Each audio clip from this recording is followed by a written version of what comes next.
अस्सलामुअलैकुम वरहमतुल्लाहि वबरकातुहू। Class 7th। उम्मीद है आप सब बख़ैर होंगे, खुश होंगे, पढ़ रहे होंगे। जैसे कि हम लोग यूनिट 1 रिवाइज़ कर चुके हैं, आप सबको पता है।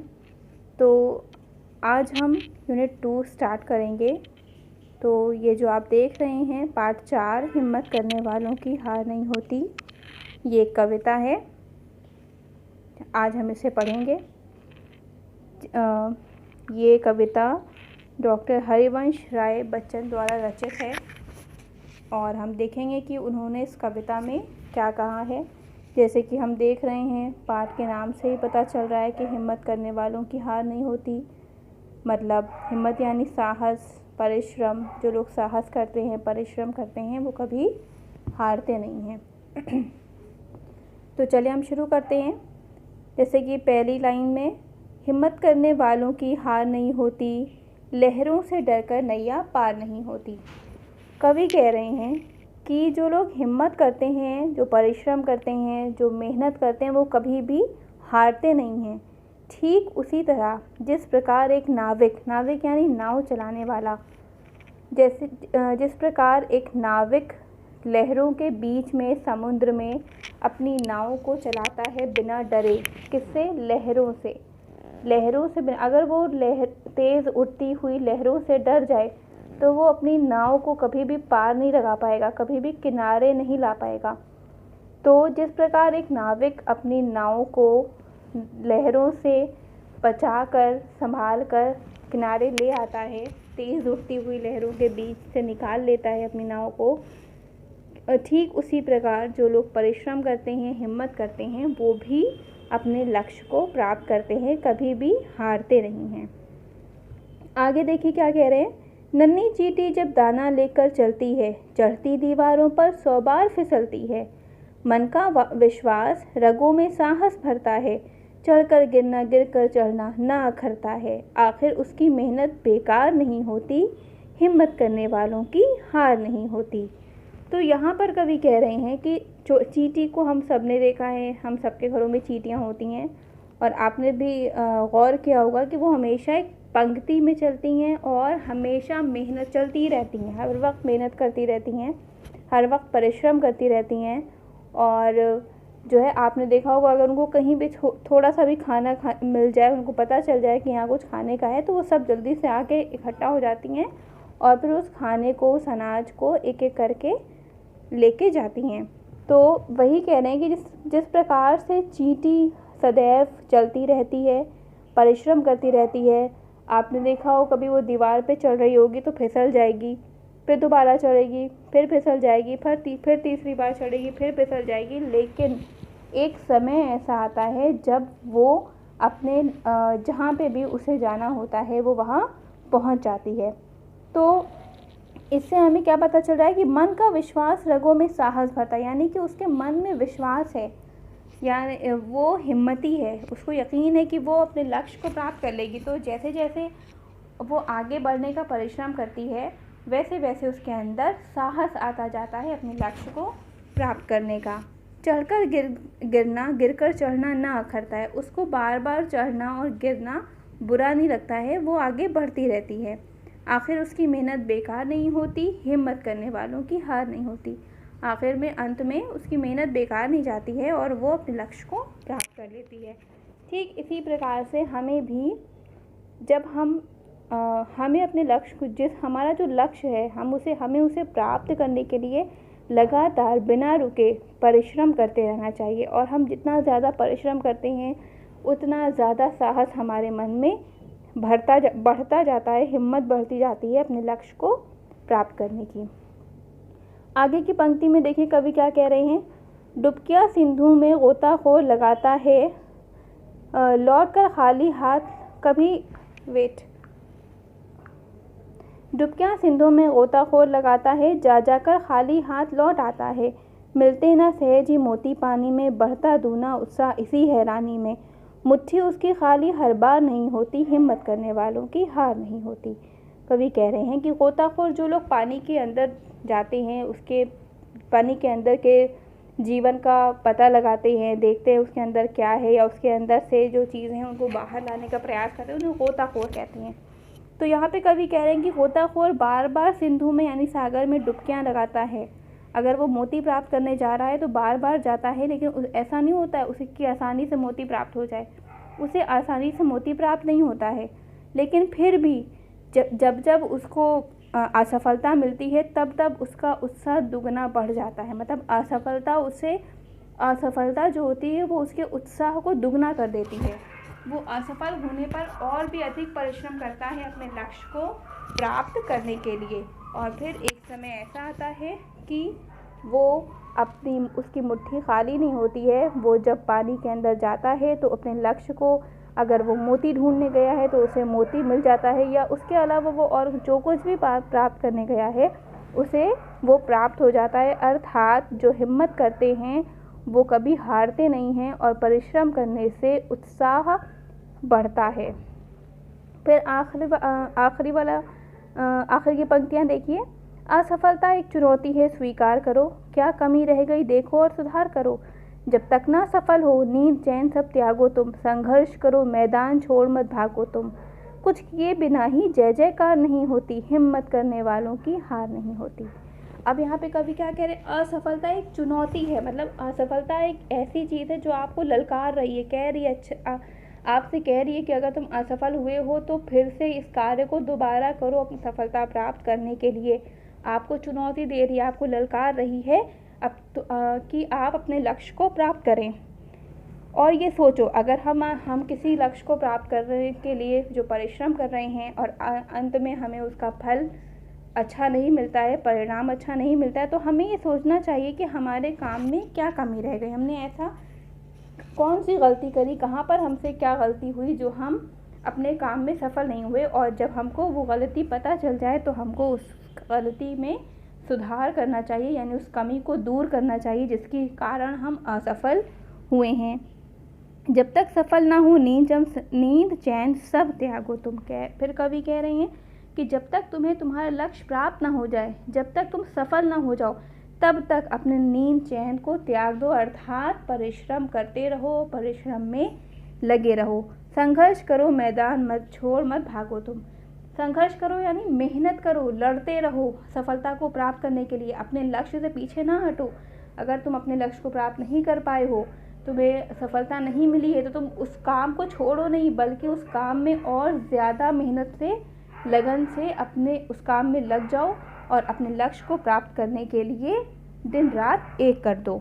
कुछ किए बिना ही जय जयकार नहीं होती, हिम्मत करने वालों की हार नहीं होती। आगे कवि कह रही है कि जिन लोगों की जय जयकार होती है, आज हम जिन लोगों को जानते हैं, जो आज के युग के महान लोग हैं, या जो पहले के युग के महान लोग गुजर गए जिनको हम आज जानते हैं, वो सिर्फ हम उनको वो जय जयकार इसलिए नहीं मिली, उनको ये सम्मान इसलिए नहीं मिला कि उन्होंने कुछ काम बहुत सरलता से कर लिया, बल्कि उन्होंने अपने जीवन में बहुत संघर्ष किए, बहुत असफलताएं देखी, उसके बाद उन्हें ये सफलता प्राप्त हुई, ये जीवन प्राप्त हुआ, ये महानता प्राप्त हुई कि आज हम सब लोग उन महान लोगों के बारे में जानते हैं।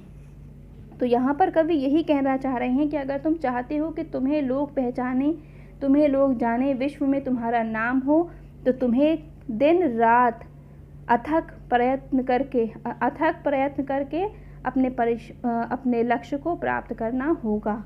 यानी दिन रात कड़ा परिश्रम करो, कार्य में लगे रहो, संघर्ष करते रहो, तभी तुम अपने जीवन में सफलता प्राप्त कर सकते हो।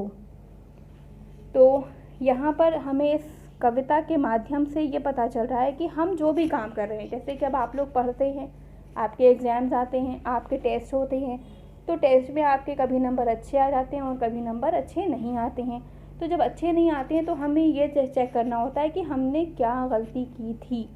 जैसे कि आप लोग कॉपी शोइंग में कॉपीज़ देखते हैं, तो आप अपनी कॉपीज़ क्यों देखते हैं? ताकि आपको ये पता चले कि आपने कहाँ क्या गलती करी, क्योंकि हमें हमारी गलतियाँ पता चलती हैं चीज़ देखने से, और हम फिर अगली बार ये कोशिश करते हैं कि हम वो गलतियाँ ना करें। तो यहाँ पर कवि यही कहना चाह रहे हैं कि अगर तुम अपने लक्ष्य को प्राप्त करना चाहते हो, तो जो गलतियाँ करी हैं तुमने उनमें सुधार करो और हारो नहीं, पीछे नहीं हटो, बल्कि अपने लक्ष्य को प्राप्त करने के लिए अथक प्रयत्न करके आगे बढ़ते रहो।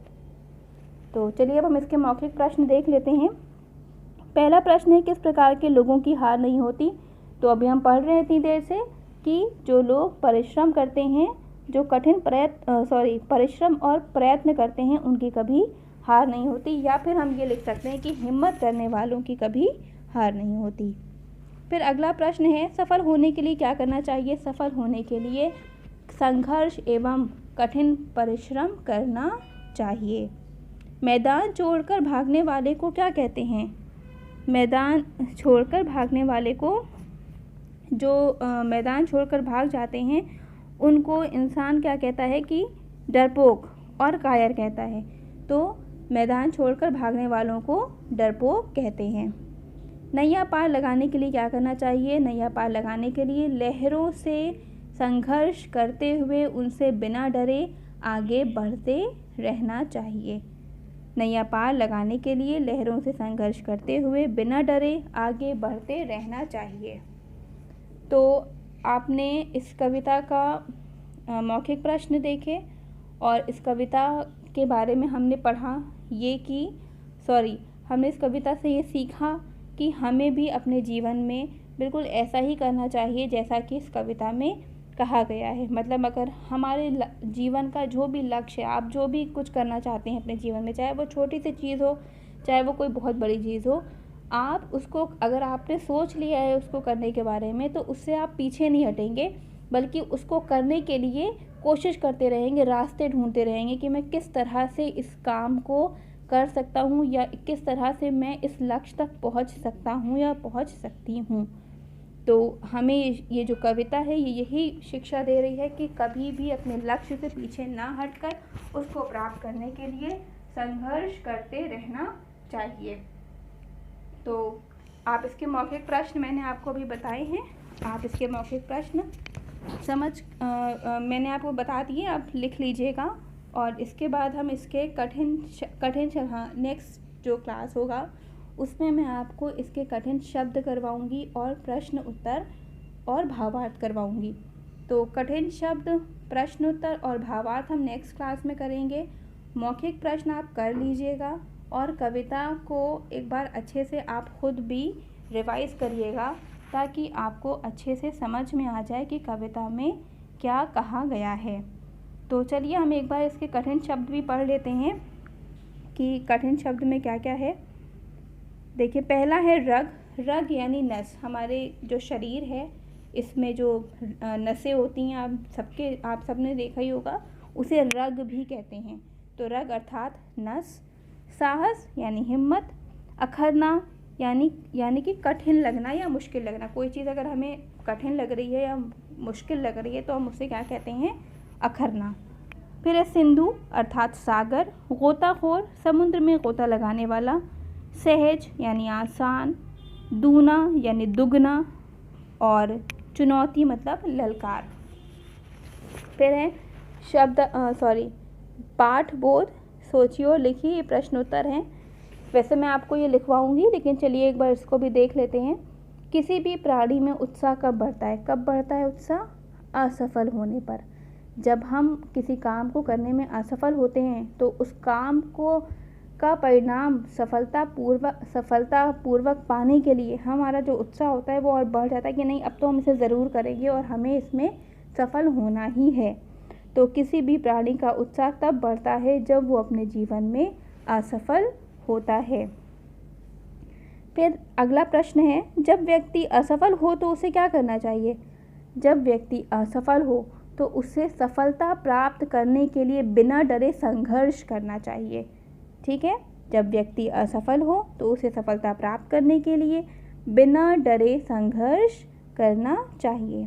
कुछ किए बिना ही जय जयकार नहीं होती से आप क्या समझते हैं? ये मैंने अभी आपको बताया है कि अगर हम अपने जीवन में चाहते हैं कि हम महान हों, हमारी जय जयकार हो संसार में या अपने देश में, तो हमें उसके लिए संघर्ष और कठिन परिश्रम करना होगा।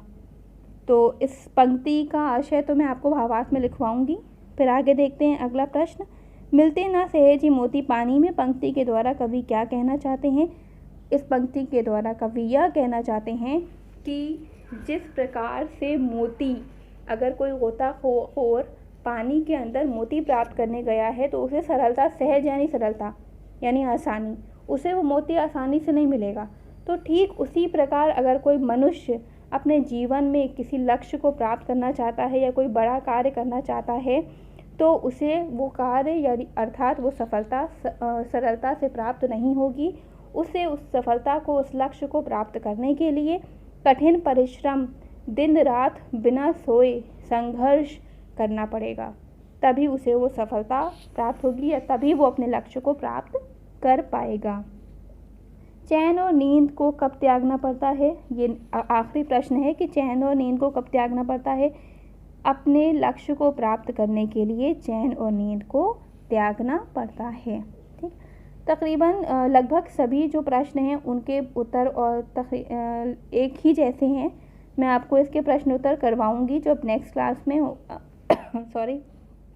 नेक्स्ट क्लास में हम इसके प्रश्न उत्तर भी करेंगे।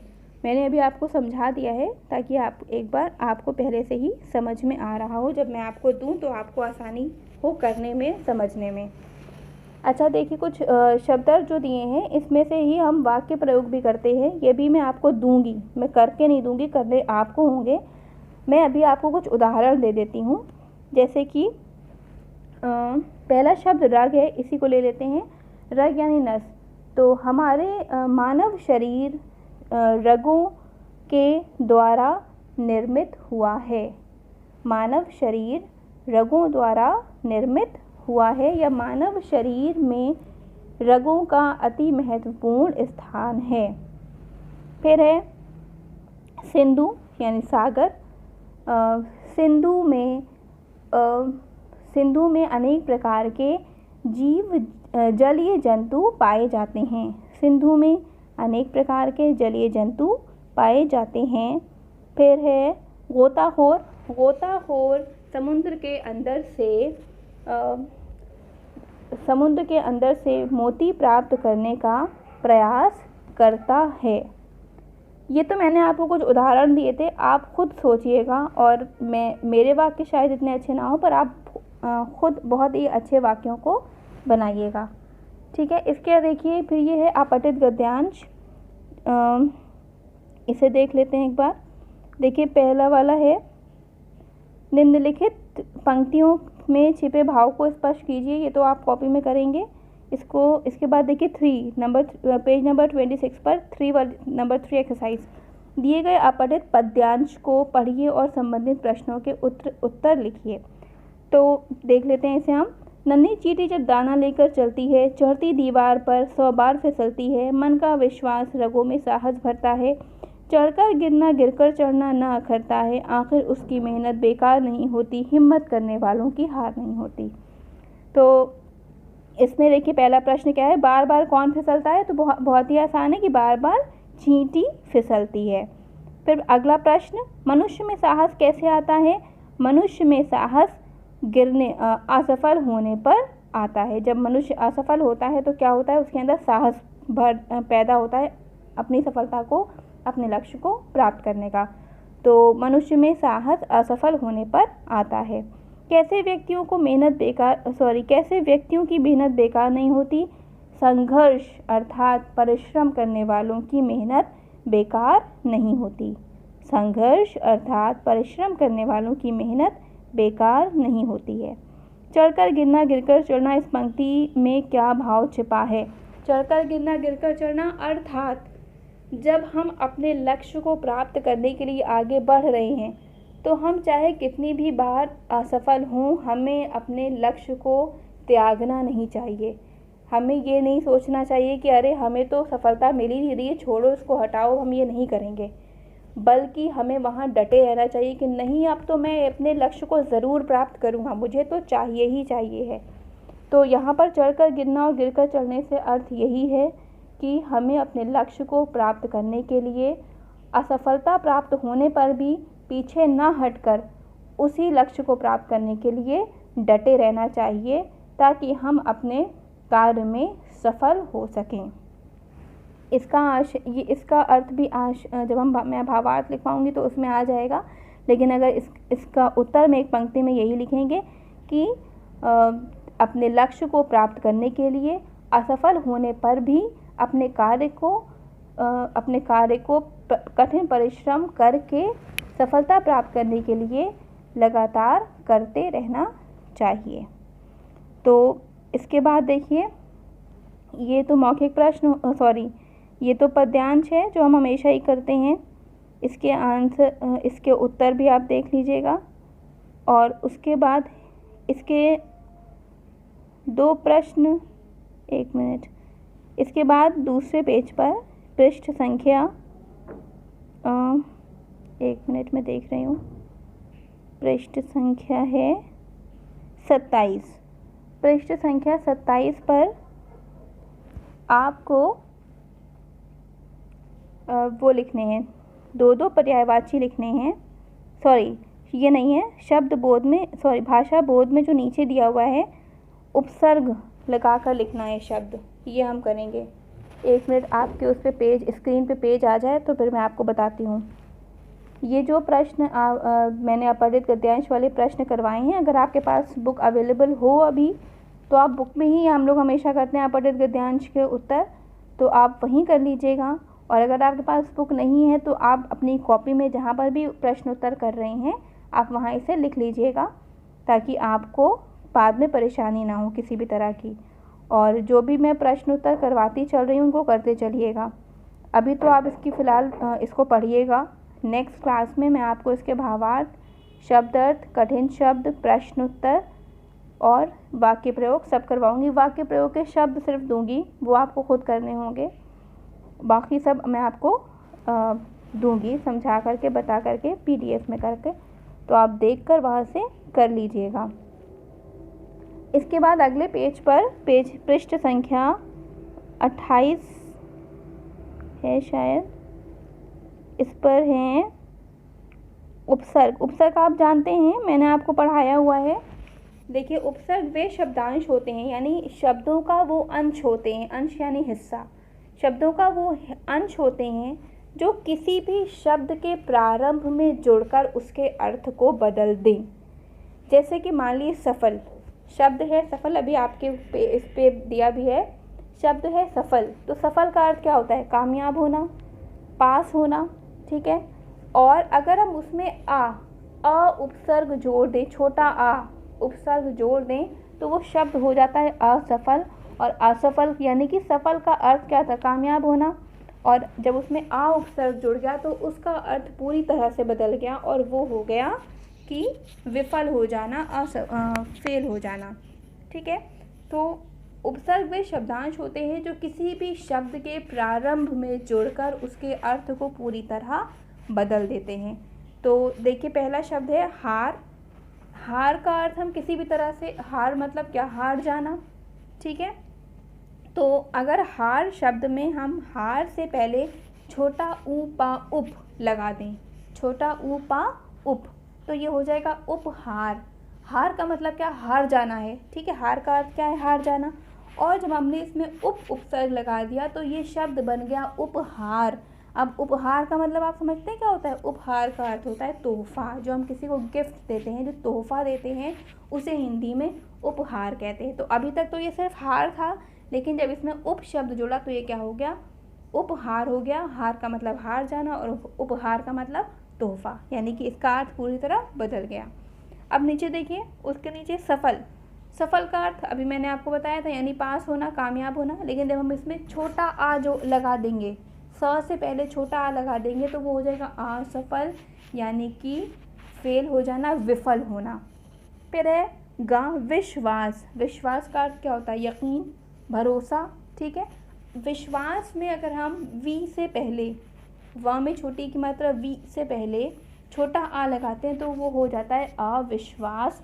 और अविश्वास का अर्थ होता है कि यकीन ना होना, भरोसा ना होना। फिर है सहज। अभी हमने इस शब्द को अपनी कविता में पढ़ा था। सहज का अर्थ होता है सरल, यानी आसान। और अगर हम सहज में भी उपसर्ग लगा दें तो ये हो जाता है असहज, यानी कठिन। सहज, असहज, यानी आसान, सरल और कठिन। ठीक है, तो ये आपको भाषा बोध में जो ये वाली एक्सरसाइज है, उपसर्ग वाली एक्सरसाइज, ये आपके पास बुक्स हों तो कर लीजिएगा उसमें, और अगर नहीं है तो जैसे कि मैं आपको बता रही हूँ अपनी कॉपी में लिखने के लिए कॉपी पर लिख लीजिएगा। तो अब हमारा जो ये पार्ट है यहाँ पर पूरा हो गया है, और मैंने आपको भावार्थ समझाया है कविता का। तो मैं पहले भी कह चुकी हूँ, फिर से रिपीट कर रही हूँ अपनी बात कि नेक्स्ट क्लास में हम भावार्थ करेंगे, कठिन शब्द करेंगे, प्रश्न उत्तर करेंगे, और वाक्य प्रयोग में आपको होमवर्क में गृह कार्य के तौर पर दूंगी और वो आप खुद करेंगे। ठीक है, तो इसको जो मैंने अभी आपको पूरा कविता हिम्मत करने वालों की हार नहीं होती ये पढ़ाई है, इसको अच्छे से समझकर पढ़िएगा। बहुत ही आसान है, कुछ कठिनाई नहीं है इसमें, कोई मुश्किल नहीं है, बहुत आसान शब्दों में दी हुई कविता है ये। इसको समझकर पढ़िएगा, याद भी करते चलिएगा ताकि एकदम से बर्डन ना हो आपके ऊपर। और आप सब मौखिक प्रश्नों को भी समझ लीजिएगा, लिख लीजिएगा अपने पास, ताकि मौखिक प्रश्न के उत्तर भी आपके पास हों। अगर आपके पास पुस्तकें हैं तो उसमें लिख लीजिए, और अगर नहीं है तो मैं बार बार कह रही हूँ कि कॉपी में लिख लीजिए, ताकि बाद में कोई प्रॉब्लम ना हो, कोई परेशानी ना हो आपको। तो चलिए आज का क्लास यहाँ पर हम ख़त्म करते हैं। इंशाल्लाह हम सब फिर नेक्स्ट क्लास में अपना आगे का काम करेंगे। आप पढ़ते रहिए, ध्यान रखिए अपना, घर पर रहिए, खुश रहिए, और प्लीज़ पढ़ाई पर ध्यान दीजिए, पढ़ाई करते रहिए, इसको छोड़िएगा नहीं। जो भी आपको मैं करवा रही हूँ या जो भी हम सब करवा रहे हैं उसको आप सारे सब्जेक्ट्स को करते चलिए। ठीक है, चलिए अपना ध्यान रहिए, खुश रहिए। खुदा हाफिज़, अस्सलाम वालेकुम।